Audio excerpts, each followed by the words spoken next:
Bom sábado. Título da lição e verso. A crise interna e externa. Israel, meu povo, era santo para o Senhor, os primeiros frutos de sua colheita. Todos os que o devoraram eram considerados culpados, e a desgraça os alcançava, declara o Senhor. Okay. Na continuidade da lição, como a gente viu na semana passada, na introdução da lição de Jeremias, agora a gente começa a entrar na história especificamente do povo de Israel, para tentar compreender com um pouco mais de profundidade o contexto, a forma, a estrutura como se desenvolveu o ministério de Jeremias, nessa situação de crise que o povo de Israel enfrentou. A lição da semana propõe duas crises, uma crise interna, uma crise externa, ou seja, um olhar para dentro do povo de Israel e um olhar para o contexto externo ao povo de Israel para saber de onde vinham as crises, como essas crises afetaram tanto a questão da comunhão de Israel com Deus e dos desígnios propostos por Deus para esse povo, e de que maneira isso os conduziu para a condição do cativeiro, para a condição da degeneração da nação, e de que jeito o ministério de Jeremias contribuiu tanto para o processo de advertência, como também para o processo de resgate de alguns poucos que lhe escutavam ou foram tomar a sua mensagem como uma parte significativa da vida. Como sempre eu gosto de fazer, antes da gente olhar para a lição, vamos para o auxiliar da lição dessa semana, para entender quais são os objetivos de aprendizagem, de prática e de sentimento para essa semana de estudos do capítulo 2 de Jeremias. Então, primeiro objetivo, o que a gente tem para aprender durante o estudo dessa semana? Conhecer a história de Israel desde o êxodo até o tempo de Jeremias, cerca de 800 anos. Identificar o tema comum da crescente apostasia do povo de Deus. Então, nosso objetivo de conhecimento, na realidade, é um resgate histórico. Passear pela história do povo de Israel e ver de que maneira esse processo histórico de Israel levou o povo àquela condição de degeneração moral e estrutural nos dias do profeta Jeremias. Então, nosso objetivo histórico é reconstruir isso, resgatar um pouco desse contexto, desde do povo de Israel no Egito até os dias de Jeremias. Óbvio que não no detalhamento, porque senão a gente não consegue varrer a lição, mas pelo menos um panorama geral para ver de que forma a história de Jeremias não é, na realidade, uma história única. Parece uma história recorrente dentro do povo de Israel. Uma vez que a gente entenda que essa história de Israel, esse processo de degeneração, na realidade não acontece nos dias de Jeremias, é uma situação que vem ocorrendo por várias e várias vezes com o povo. Qual o sentimento que deveria resultar dessa percepção, dessa análise, dessa compreensão? Sentir a triste realidade da repetição da história e maravilhar-se com a prolongada graça de Deus que se estende por muitas gerações. Para quem leu o comentário da semana passada, eu listei alguma coisa sobre isso, de que a história do povo de Israel, assim como a história humana, parece ser um cíclico de repetição dos mesmos erros. E, embora a gente não acredite que a história seja cíclica, até porque ela não é mesmo, o livre-arbítrio está disponível para todos, mas parece que o ser humano insiste em repetir as mesmas coisas, né? Dá a cabeçada na parede e fica batendo a cabeça no mesmo lugar várias e várias gerações.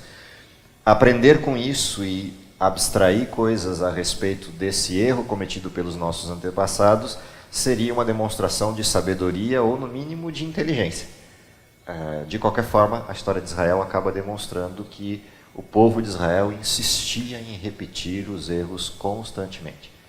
Isso leva a uma triste realidade, a uma triste condição de observar um ser humano que tem tudo à sua disposição, um Deus de misericórdia, um Deus de amor, um Deus que quer o bem, e o povo insistir em continuar sofrendo e sofrendo e sofrendo as consequências dos seus próprios erros. Então, esse sentimento de tristeza por essa repetição da história também nos deveria conduzir a uma esperança, a de que Deus nunca se cansa de perdoar. Deus volta recorrentemente ao seu povo na tentativa de resgate dos seus filhos, embora para isso também tenha um limite. Há um limite para a paciência de Deus, para a tolerância de Deus, não porque Ele limite a sua graça, mas porque chega uma hora que as coisas precisam ser resolvidas em definitivo. Então isso também é uma lição a ser aprendida desse sentimento de que a história se repete. Qual é a prática vendo tudo isso? A avaliar atentamente os padrões que regem sua vida e seguir o que é reto aos olhos de Deus. Portanto, a gente deveria aprender com os erros, realinhar a vida e se submeter a esses padrões de Deus, porque o resultado disso é bom. E aí, um olhar para as promessas que Deus tinha feito ao povo de Israel seria o suficiente para a gente entender o que está disponível para nós hoje. Questões que envolvem essa lição e que são as que realmente vão me preocupar ao longo de todo o trimestre. É tentar, de alguma forma, comparar o que está acontecendo em cada fase do olhar para a história de Israel com aquilo que está acontecendo conosco como remanescentes modernos. É curioso porque quando a gente lê Jeremias, há um remanescente em Israel, seja o remanescente que ficou fiel dentro do povo de Israel, apesar do cativeiro babilônico, ou o remanescente que foi para o cativeiro, como é o caso de Daniel. Nos dois lados da história, quem ficou em Jerusalém ou quem foi para o cativeiro, há uma demonstração de que sobrou alguém, sobraram pessoas ainda fiéis a Deus. Dentro do contexto histórico, se a gente junta essa história inteira como uma antivisão da história atual, há um remanescente de Deus, ou seja, há um punhadinho que ficou. Depois de toda a deturpação do período medieval, de toda a tribulação do período medieval, há um punhadinho de gente que ficou para resgatar a verdade, um remanescente fiel. E nesse sentido é interessante observar a história do passado, não para descobrir como a história aconteceu com o povo de Israel ou com Jeremias, mas para descobrir o que pode e esteja acontecendo nos nossos dias.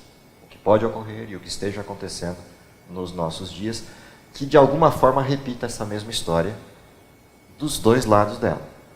A história da degeneração, mas também a história do resgate, a história da manutenção da fidelidade.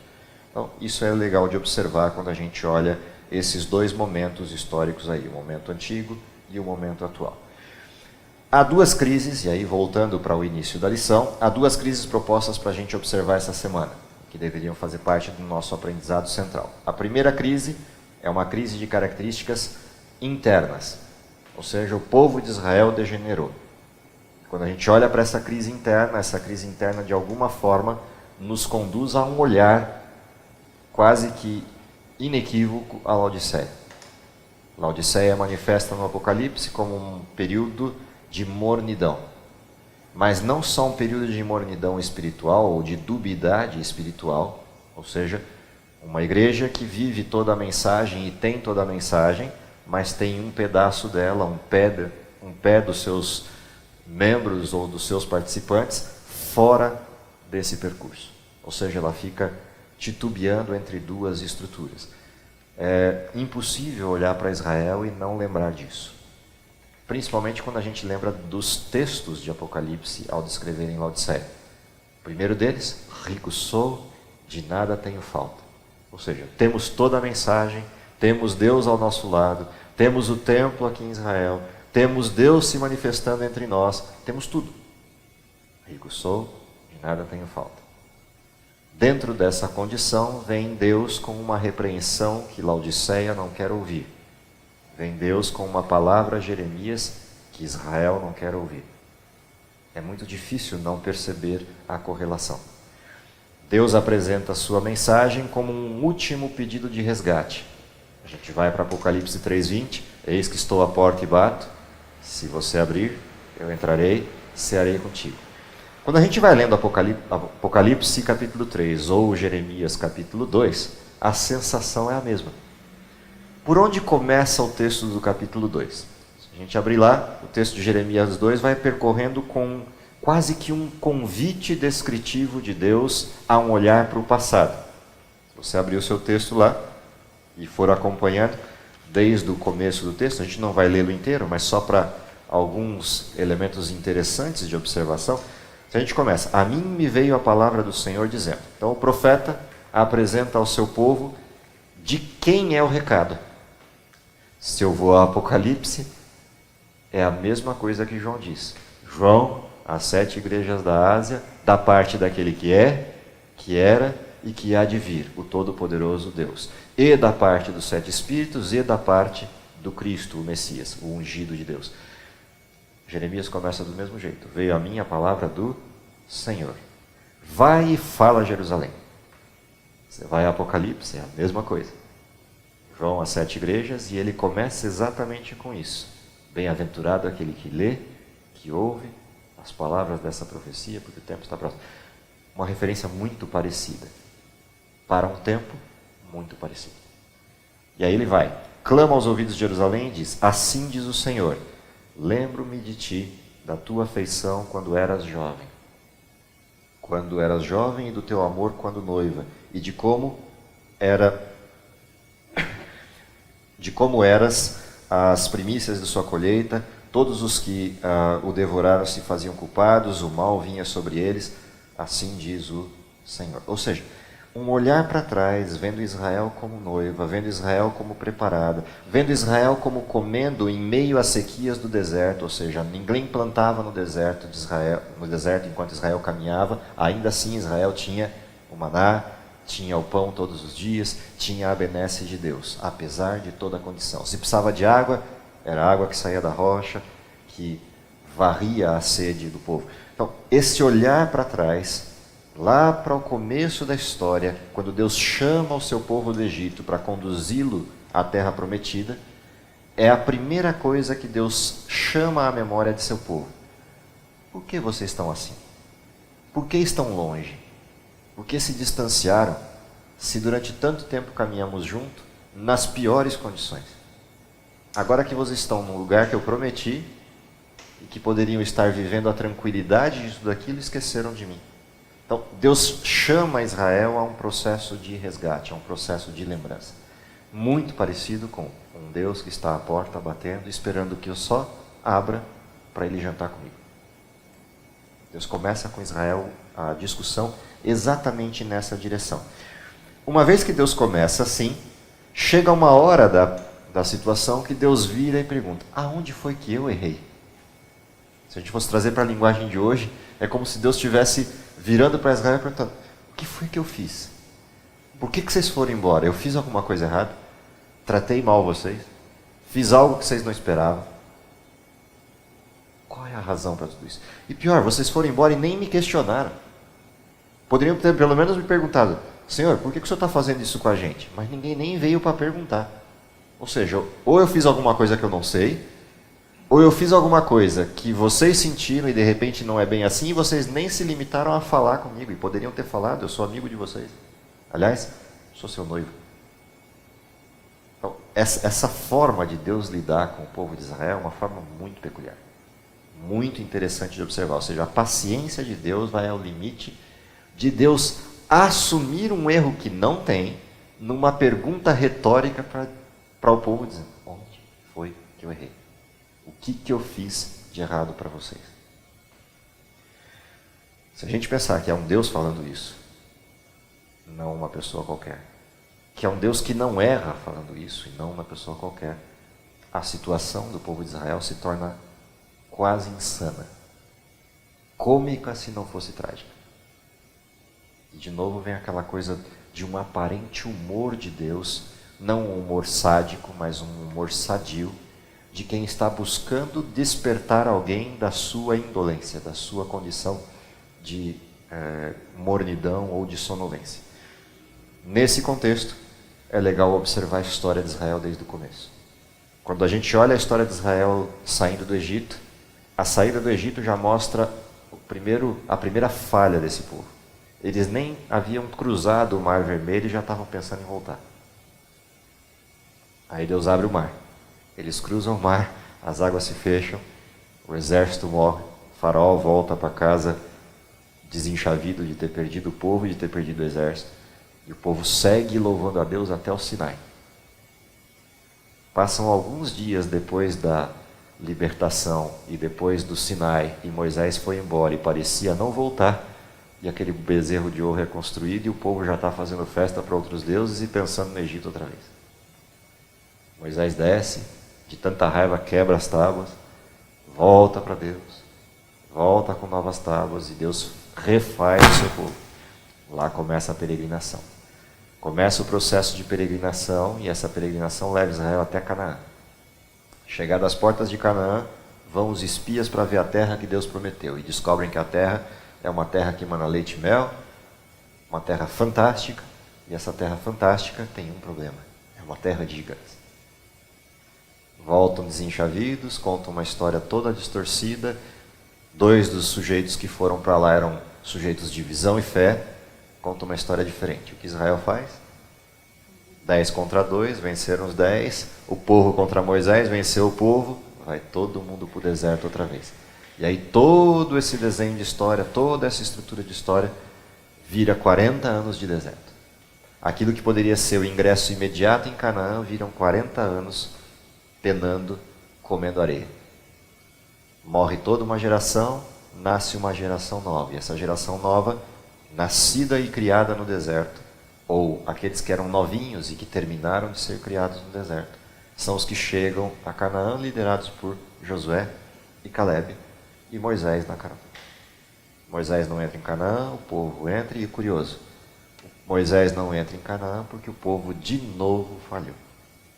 Levou Moisés a um processo de raiva, e assim vai a história de Israel. Quando eles entram em Canaã, conquistam ou estão na estrutura da conquista da terra e da distribuição das terras, aparece um problema com Josué.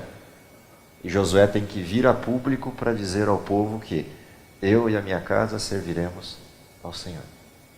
E de novo uma provocação frente à degeneração do povo. Essa degeneração, curiosamente, aparece dentro da estrutura da lição dessa semana, num comentário desse processo de discussão de Josué com o povo que desistia de Deus. Josué morre uma geração, nasce uma geração que não conheceu Deus e nem suas proezas, já nasceu na terra e na zona de conforto. Problemas. Deus tinha dado uma ordem para aquele povo para expulsar as nações que haviam ali e não compactuar com elas, porque aquelas nações tinham que ser varridas daquele local e todos os seus hábitos, para Israel instalar-se como povo de Deus com hábitos novos. Israel vai bem no começo, mas da metade para frente vai desistindo, vai cansando, a história vai mudando e Israel se acomoda. Não expulsa todo mundo, o que ocorre? Aqueles que eles não expulsaram se tornam seus, em primeiro lugar, comparsas, em segundo lugar, inimigos, em terceiro lugar, são aqueles que os conquistam. E aí Israel volta ao processo de degeneração. Se a gente olha o estabelecimento das tribos, a formatação dos reinos, chega uma hora que Israel está tão degenerado que o texto descreve como se cada um fizesse aquilo que desse na telha. Ou seja, todo mundo fazia aquilo que achava reto aos seus próprios olhos, frente àquilo que Deus tinha dito. Ou seja, essa degeneração constante de Israel leva a um momento em que Deus tem que suscitar pessoas para corrigir esses erros. E aí vem os juízes. Quando a gente olha a história dos juízes, cada vez que surge um juiz em Israel, Israel vai, se resgata e volta aos eixos, só para no momento seguinte cair de novo. E assim vai, em altos e baixos, dentro do período dos juízes, até que Israel chega ao período dos reinados. Dentro do período dos reinados, há 2 coisas curiosas que a gente olha nessa história.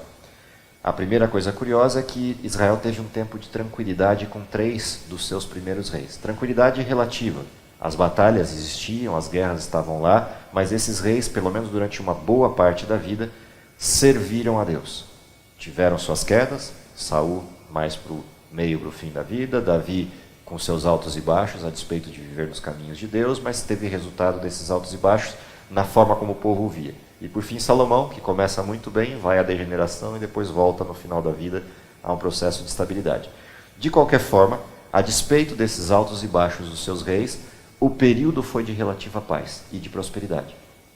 Israel sai de uma condição, entre aspas, tribal, para uma condição de nação, com prospecção regional, a tal ponto de abrir os olhos de nações vizinhas, fruto das besteiras que Salomão fez. O resultado? A queda do povo. Surge um rei que é duro com o povo, essa dureza do rei divide o povo, 10 tribos vão para o norte, 2 tribos ficam no sul, Jeroboão assume o norte e comete um dos maiores equívocos que poderia cometer, que é isolar o povo da ida ao santuário. Por razões políticas, por razões sociais, até por razões religiosas, temendo que o povo cedesse a Roboão e voltasse para o sul, ele constrói 2 bezerros de ouro, um em Betel, outro em Dan, e ali se estabelece um novo serviço de culto em Israel. O resultado disso? A completa degeneração das tribos do norte até o ponto de elas serem invadidas pela Assíria e aniquiladas como nação na parte norte. O sul, por sua vez, não estava em melhores condições, não vivia em melhores condições. Foi se degenerando, com reis os mais crassos que se possa imaginar, e essas estruturas foram levando o povo a uma corrupção quase completa. Há um período de reforma nas mãos de Josias, mas é um período que dura pouco, e Israel vai, no caso das tribos do sul, vão se tornando cada vez mais corrompidas. Essa coisa da corrupção das tribos do sul, fruto dessa cisão dos dois reinos, leva a uma coisa curiosa para observar na crise interna. A crise interna que o povo de Israel sofria, no caso das tribos do sul principalmente, leva a um olhar para 4 grupos de pessoas. Um olhar de degeneração no sacerdócio, um olhar de degeneração naqueles que guardavam as leis e eram incumbidos de exercê-las, uma degeneração naqueles a que o texto de Jeremias chama de pastores, os governantes da época. Não são pastores no sentido do pastorado de hoje, são pastores no sentido de governo. E uma quarta estrutura de degenerescência, que são os falsos profetas. Se a gente olhar a Laodiceia, é a mesma coisa. O sermão de Jesus em Mateus 24 adverte que surgiriam falsos cristos, falsos profetas, que enganariam a muitos. Se a gente olha a degeneração dentro do modelo da igreja, nós vivemos a mesma coisa. Não raras vezes surgem dentro do movimento adventista as pessoas com novas verdades, com novas abordagens, com modelos de falsidade, para 2 direções. Direções de liberalidade, direções de liberalismo e direções de radicalismo. Ambas as estruturas levando a problemas estruturais, problemas de uma natureza de degeneração estrutural no movimento. No meio do caminho ficam aqueles que tentam se equilibrar em cima daquilo que é a fidelidade da verdade, porém vivendo num ambiente de mornidão. Então você tem uma igreja com toda a verdade, um desenho de advento com todo o conhecimento pleno da história, com desenho profético para essa história, mas curiosamente, do mesmo jeito que com Jeremias o dom profético foi negado, e inclusive falseado pelos profetas que diziam mensagens contrárias à de Jeremias, nos nossos dias o mesmo ocorre. Temos um profeta para o tempo do fim, uma descrição do remanescente, mas um povo que simplesmente desconhece seus textos, desconhece suas práticas ou suas propostas, e vive num processo de surfar. Estou contente porque vou à igreja, estou contente porque sigo a fé, estou contente porque tenho a esperança da vinda de Cristo, mas vivo uma vida diferente daquela proposta por Deus. Nos dias de Jeremias, a mesma coisa acontecia. No reino de Judá, não se parou de fazer os sacrifícios, a atividade no templo, a ida ao templo. Isso continuou como uma tradição no reino do sul, mas só como tradição. As pessoas iam ao templo, mas o seu coração estava em outro lugar. E pior, elas estavam no templo, nos dias de serviço do templo, mas saíam do templo e subiam os altos das colinas para sacrificar aos outros deuses a quem buscavam. A ponto de, no texto de Jeremias, ter umas comparações no mínimo esquisitas para a gente observar na semana. Uma delas, por exemplo, descreve o povo como uma jumenta selvagem. A outra como um dromedário, uma filhote de dromedário, de pés ligeiros, caminhando para todos os lados. Só para a gente entender o que significam essas 2 cenas, tanto o caso da jumenta selvagem quanto desse filhote de dromedário, ou até de camelo, se fosse o caso, simbolizam aquelas jumentinhas novas ou filhotes novas que estão buscando macho. E aí ficam caminhando entre diversos machos até encontrar aquele que a satisfaça ou aqueles que a satisfaçam. Esse é o texto de Jeremias, tá? Só para a gente entender com o que Deus está comparando o povo. E por que Deus está comparando com isso? Porque os deuses a quem Israel foi servir eram deuses dessa natureza, principal deles Baal. E os cultos feitos a esses deuses eram cultos de orgias e de toda sorte de torpez moral. Portanto, quando Deus compara com essa jumenta selvagem ou com essa dromedária novinha buscando um macho que lhe satisfaça, É a descrição do povo de Israel buscando nos outros deuses a sua satisfação carnal e toda a corrupção que vinha disso, que advinha desse processo. Até o ponto de, nos textos que a gente lê de Jeremias, você identificar que o povo de Israel chegava a ofertar seus próprios filhos nos braços desses deuses, para serem queimados vivos. Então, é a esse nível que Israel desceu enquanto corrupção. Então não é à toa que a repreensão vem pesada e a frase de Deus vem pesada na forma de descrição da degeneração do povo. Se considerar que todo o culto de Israel persistiu durante esse tempo, ou seja, o templo estava lá, Israel persistiu adorando a Deus, isso é uma situação dúbia extrema. Ou seja, como é que eu posso estar na igreja num dia e fazendo essas loucuras no outro dia, ou às vezes no mesmo dia? Bom, se a gente trouxer para os nossos dias, o que significa um povo morno? É aquele que bebe numa fonte mista.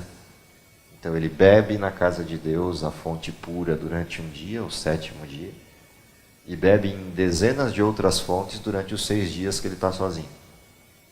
E assim a gente vive esse processo morno. Acho que estou salvo porque vou à igreja, mas vivo uma outra condição durante a semana. Aí a pergunta é, vive uma condição de pecado ou de aparente verdade?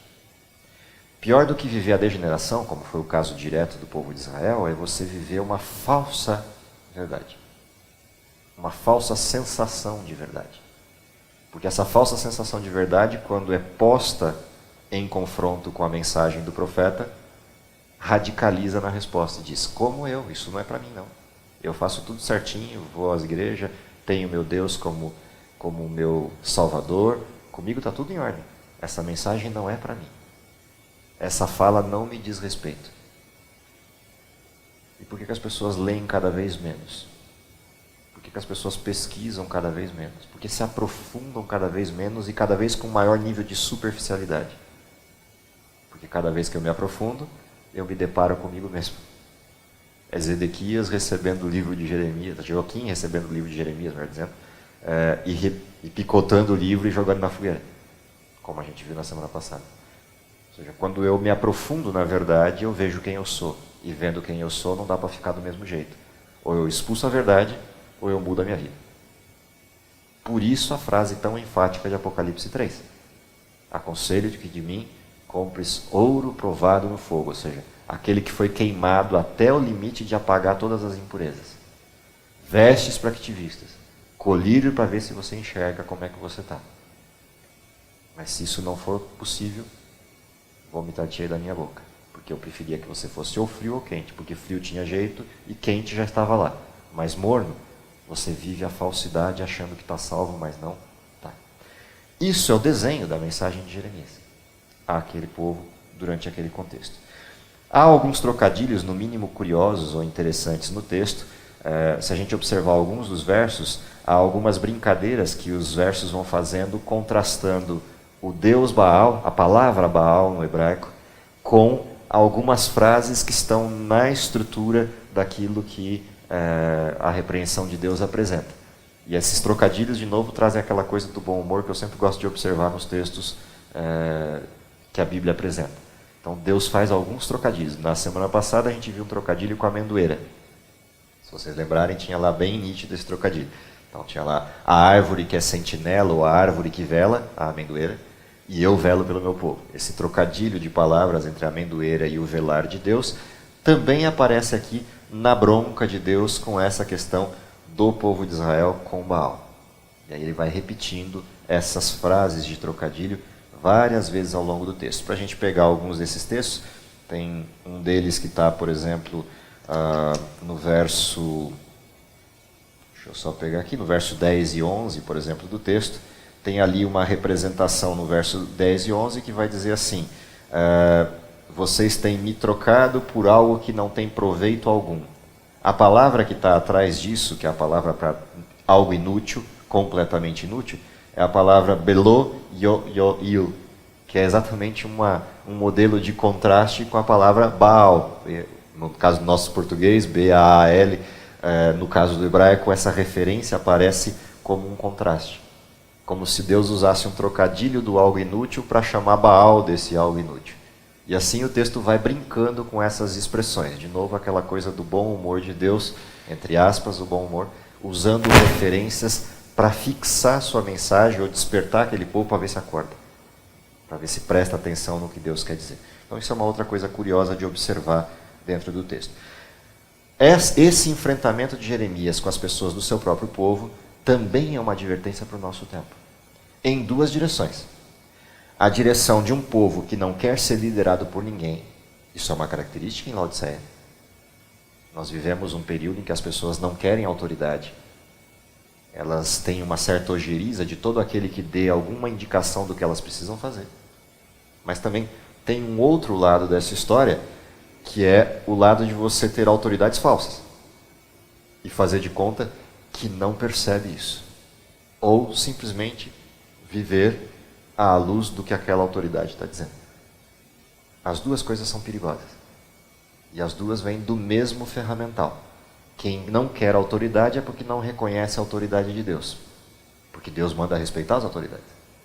Porém, quem respeita as autoridades de forma inequívoca, acima da voz de Deus, também tem como causa a não compreensão da palavra de Deus, porque Deus está acima de qualquer autoridade humana. Portanto, a única segurança que levaria esse povo à autoridade correta era debruçar-se na palavra de Deus e ter a autoridade de Deus como guia. A única segurança para os nossos dias é a mesma. Ou seja, eu devo respeitar a autoridade constituída, seja ela secular ou da igreja, no sentido do respeito. Devo respeitar a organização da igreja, porque foi Deus quem a instituiu, mas isso não é um respeito cego. Ele tem que ser um respeito ancorado na verdade e na palavra de Deus. E se eu percebo o erro, eu faço o quê? Me revolto? Não. Se eu percebo o erro, eu sigo a norma bíblica. Chamo a pessoa, partilho o erro que eu estou vendo. Não ouvindo, partilho com dois. Não ouvindo, vou com a igreja. O desenho é o mesmo. Não é de revolta, é de continuidade, de respeito e de reconhecimento da autoridade. Essa situação também é uma condição presente no nosso tempo. E ela vai se ampliar conforme o tempo passa. Pela razão simples de que o mesmo risco que tinha o povo de Israel enquanto autoridade instituída, seja sacerdotal, seja pastoral no governo, seja aqueles que cuidam da lei e da prática, ou aqueles que cuidam da mensagem, os profetas, todos tinham possibilidade de servir a Deus ou de errar. A possibilidade ela é humana. A mesma coisa existe hoje. Não existem pastores perfeitos, não existe administração de igreja perfeita, não existem pessoas na igreja perfeitas. A questão não é se são perfeitos ou não, é se estão com Deus ou não. Se estão com Deus, todo o nosso respeito e devoção e apoio. Se estão sem Deus, todo o nosso respeito e apoio como filhos de Deus para que se salvem. A revolta e a rebeldia não é parte, não é característica do povo de Deus. E é isso que provoca as cisões no povo. Uma rebeldia contra a autoridade de Roboão cindiu Israel em dois povos. O resultado, a degeneração completa de um deles. Situações semelhantes a igreja adventista tem vivido ao longo do tempo, com cisões que surgem dentro do movimento, fruto dessa condição. E isso se intensifica quanto mais próximo a gente chega da vinda de Jesus.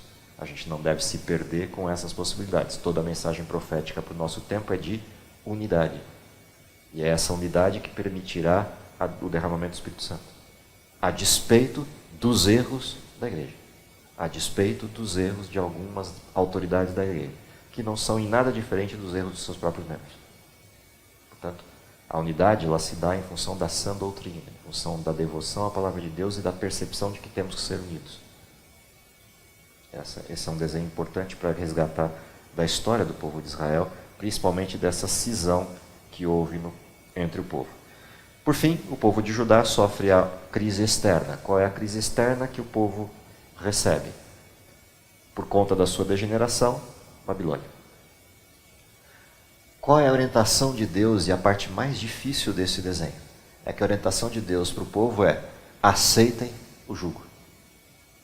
Ou seja, aceitem ficar debaixo do governo babilônico, com resignação e com paciência. Se vocês não aceitarem isso, o resultado vai ser pior. Ou seja, vocês chegaram a essa condição, o castigo chegou até vocês. Esse processo vai durar um tempo, e esse tempo que vai durar vocês vão ter que esperar. A rebeldia vai piorar as condições e vai levar à destruição de Jerusalém. E foi o que ocorreu. Israel levantou falsos profetas, novas mensagens contrárias às mensagens de Jeremias. O resultado disso, o cativeiro veio e a destruição sobre Jerusalém veio, e o processo foi pior do que Deus gostaria que fosse, a despeito do castigo ter que vir pela dificuldade que o povo tinha em servir a Deus. Diferente nesse aspecto do povo de Israel, no nosso caso o processo é outro. No nosso caso o processo é aqui ou o fim. Israel ainda tinha uma segunda chance. E a segunda chance estava na mensagem do profeta. Se vocês se resignarem ao jugo babilônico, vai passar o tempo do jugo, e quando passar o tempo do jugo eu vou reunificar a casa de Israel. Essa era a promessa. Mas se vocês se tornarem rebeldes, a destruição virá e virá pesada. E aí não haverá reunificação da casa. Dentro desse processo, Israel vai voltar para uma outra condição de serviço, de submissão a outros reinos, até a sua destruição completa lá nos dias do Messias. Então, esse desenho de promessa que havia para eles, nesse ponto, na nossa história, ele é diferente. Na nossa história é agora ou nunca mais. Não haverá uma segunda chance. Não haverá uma terceira vinda de Jesus. Só há uma segunda e ela encerra a conta. Não haverá um terceiro derramamento do Espírito Santo, só haverá o primeiro derramamento no caso da chuva serôdia, ou o segundo, se eu considerar a temporã de Pentecostes, não haverá um terceiro. Então, a mensagem para o nosso tempo é um pouco mais grave do que foi para o período de Jeremias. E aí a lição fecha com algumas situações de reflexão, e eu gostaria de terminar a proposta para o estudo dessa semana exatamente com essas reflexões que contrastam aí o processo do chamado que Jeremias faz e da resposta do povo e de como isso chega até a gente. O primeiro texto que eu queria resgatar está no estudo de sexta-feira. Naqueles dias não havia rei em Israel, porém cada um fazia o que parecia reto aos seus olhos. Em contraste com o texto de Deus, que é: se vocês ouvirem a voz do Senhor teu Deus e guardarem todos os seus mandamentos que hoje Ele ordena, para fazeres o que é reto aos olhos do teu Deus. Esse primeiro contraste é a primeira advertência para a gente olhar para todo o contexto dessa lição. Aos olhos de quem eu estou fazendo aquilo que é reto? Quem está balizando a verdade para nós? Segunda coisa, vem um comentário desse verso. Nesses versos é apresentado um contraste fundamental, especialmente para a nossa época, em que muitas pessoas se revoltam contra a ideia de uma autoridade, que foi o que eu comentei agora, que lhes declare o que fazer, ou de alguém que lhes diga o que é certo e o que é errado. Na carona disso, ou seja, no olhar mais aprofundado disso, há alguns textos interessantes para se observar nas frases do comentário de Ellen White para a lição dessa semana. O primeiro deles que eu queria resgatar estava lá na lição de quarta-feira, que diz assim: até o fim do tempo surgirão homens para criar confusão e rebelião entre o povo que professa obedecer à lei de Deus. Portanto, nós estamos falando de dentro do movimento, não de fora. Mas tão certamente como o juízo divino visitou os falsos profetas no tempo de Jeremias, da mesma forma os maus obreiros de hoje receberão sua plena medida de retribuição, pois o Senhor não mudou, é o mesmo. Aquele que profetiza mentiras encoraja os homens a olhar para o pecado como algo trivial. E aí é o grupo dos profetas da liberalidade de hoje. Quando os terríveis resultados de seus maus atos se tornam evidentes, eles fazem o possível para jogar a responsabilidade de suas dificuldades sobre aqueles que fielmente os advertiram. Assim como os judeus acusaram Jeremias por seus infortúnios. Então, quando a liberalidade leva a uma consequência ruim, a culpa é do outro que é radical. Ele é que me levou para essa consequência ruim. Ou seja, o desenho se repete. E aqui nós estamos falando da nossa história. Quando Ellen White adverte desse contexto, dessa situação que ocorreria nos nossos dias, esse processo de fato nos leva a uma condição preocupante. E aí os últimos dois textos que eu queria deixar como referência, um é dos Mensagens Escolhidas, página 400, está no comentário de Ellen White, o outro na página 15 do volume 2 do Mensagens Escolhidas. Diz assim: Convém-nos considerar o que sobrevirá brevemente à terra. Não estamos em tempo de frivolidade, nem de andar em busca dos próprios interesses. Caso os tempos em que vivemos deixem de impressionar de maneira séria nossa mente, o que nos pode atingir? Não pedem as Escrituras uma obra mais pura e santa do que aquela que nos foi dado ver? E aí ela completa: ao aproximar-nos do tempo em que os principados e potestades e exércitos espirituais da maldade, nos lugares celestiais, serão levados à luta contra a verdade, quando o poder enganador de Satanás será tão grande que, se possível, enganaria até os escolhidos, cumpre-nos ter o discernimento aguçado para a iluminação divina, para que possamos conhecer o Espírito que é de Deus, para não sermos ignorantes nos ardis de Satanás. O esforço humano precisa aliar-se ao poder divino, a fim de sermos capazes de realizar a obra finalizadora para esse tempo. Então, a grande questão do olhar para Jeremias 2 não é olhar o que o povo de Israel viveu ou a condição que viveu no sentido histórico do olhar, mas no sentido cíclico do olhar. O que aconteceu com eles teve uma causa e uma consequência. Essa mesma causa e consequência estão disponíveis para o nosso tempo. A frivolidade, a superficialidade, a banalidade e a dubiedade, o cochear entre dois pensamentos, estão disponíveis hoje. E, se praticados, levarão à ruína do povo de Deus. Ao contrário disso, se a gente tem consciência de que Cristo está voltando em breve, que Ele está batendo as portas, então está na hora de arregaçar as mangas e viver a vida que Deus pediu. Ser reto aos seus olhos e viver a missão que Ele nos confiou. Porque é essa missão que Ele nos confiou que faz com que aprofundemos as raízes a ponto de poder estar prontos para discernir a verdade e o erro quando o engano se levantar de forma explícita. Porque a pressão não será pequena. O processo não vai ser pouco. Vai ser tão forte e tão agudo quanto aqueles dias ou mais. Então, essa é a grande mensagem que para mim fica do texto de Jeremias dessa semana, da forma como o texto de Jeremias dessa semana nos provoca. Israel, meu povo, era santo para o Senhor. Os primeiros frutos de sua colheita, todos os que o devoravam eram considerados culpados e a desgraça os alcançava, declara o Senhor. As primícias que eram de Deus não concedidas levavam à desgraça. Igualmente, as promessas de Deus ao seu povo de combater os seus inimigos estavam ali disponíveis. Bastava ser fiel. Nossos dias, a mesma coisa. A fidelidade nos levará à vitória, nos levará à condição de paz e à condição de poder aguardar aquele a quem sempre esperamos. Que Deus nos abençoe, para que a gente consiga enxergar nos detalhes da lição dessa semana uma advertência premente para os dias que a gente vive e estar pronto para, de alguma forma, acelerar a vinda de Cristo e ainda poder vê-lo nos nossos dias, cumprindo essa maravilhosa promessa. Vamos orar? Querido Pai que está nos céus, te agradecemos pelo dom da vida, te agradecemos pela esperança que temos em Cristo Jesus, mas principalmente pela certeza que temos da misericórdia de Deus e da paciência de Deus. Dá que as lições do passado, do povo de Israel e de Jeremias possam ser uma advertência presente ao nosso tempo, para que possamos nos entender como Laodiceia, mas não permanecermos como Laodiceia. Para que entendamos qual é a nossa missão e nos disponhamos a executá-la, para que com isso possamos abreviar a Tua vida. Perdoa os nossos pecados, tenha paciência conosco, mas acima de tudo nos dê o poder para terminarmos a obra que lhe pedimos por Jesus. Amém.